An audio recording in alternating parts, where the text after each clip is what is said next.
ناظرین کرام، رمضان المبارک کا یہ مہینہ چل رہا ہے اور ہم میں سے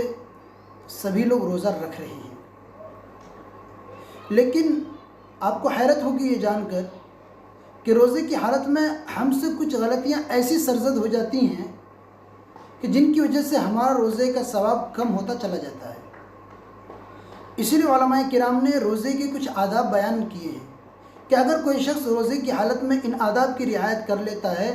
تو اس کو روزے کے پورے فضائل حاصل ہو سکتے ہیں، اور اگر کوئی شخص ان آداب کی رعایت نہیں کرتا تو اس کے روزے کا ثواب بھی کم ہوتا چلا جاتا ہے۔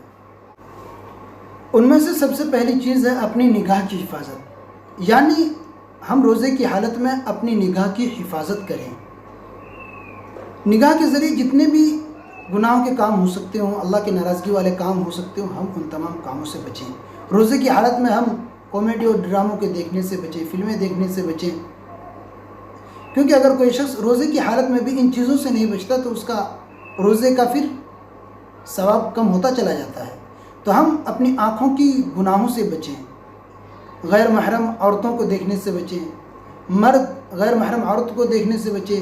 عورت غیر محرم مرد کو دیکھنے سے بچے۔ تو نگاہ سے جتنے بھی گناہوں کے کام ہو سکتے ہیں ہم ان تمام کاموں سے بچیں، یہ روزے کی حالت میں ضروری ہے۔ اسی طرح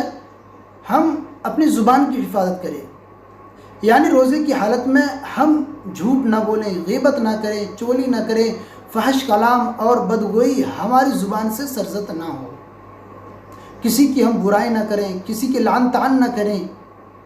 یہ روزے کی حالت میں بہت ضروری ہے۔ تو دو چیزیں ہوئی، ایک نگاہ کی حفاظت، دوسری زبان کی حفاظت۔ اب تیسری چیز ہے کان کی حفاظت، یعنی جس طرح اپنی زبان سے کسی کی غیبت کرنا، کسی کی چغلی کرنا یہ گناہ ہے، اسی طرح اپنے کان سے کسی کی غیبت سننا یہ بھی گناہ ہے۔ تو ہم اپنے کانوں کو بری چیزوں سے بچائیں،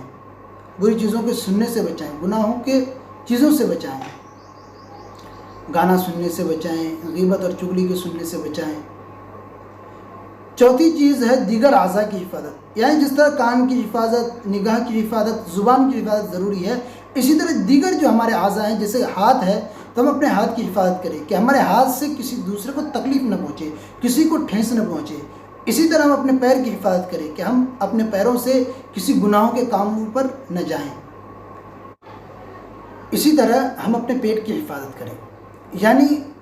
افطار کے وقت، سحری کے وقت کوئی حرام غذا اپنے پیٹ کے اندر نہ ڈالیں۔ اب پانچویں چیز ہے شکم سیری سے حفاظت، یعنی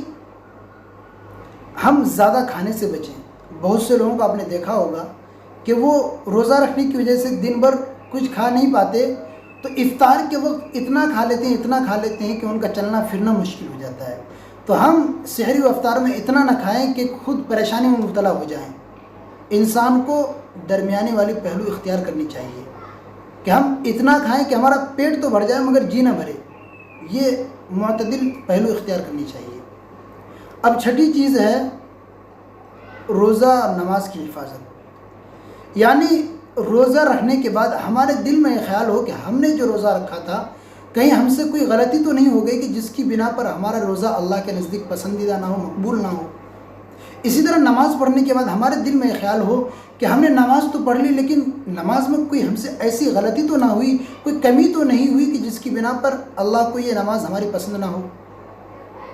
تو ہمیں ہر عبادت کرنے کے بعد یہ بات ہمارے ذہن میں رہنی چاہیے کہ ہم نے جو عبادت کی ہے وہ اللہ کے نزدیک، وہ اللہ قبول فرمائیں گے یا نہیں فرمائیں گے، وہ اللہ کے نزدیک مقبول ہوگی یا نہیں ہوگی، یہ بات ہمارے ذہن میں رہنی چاہیے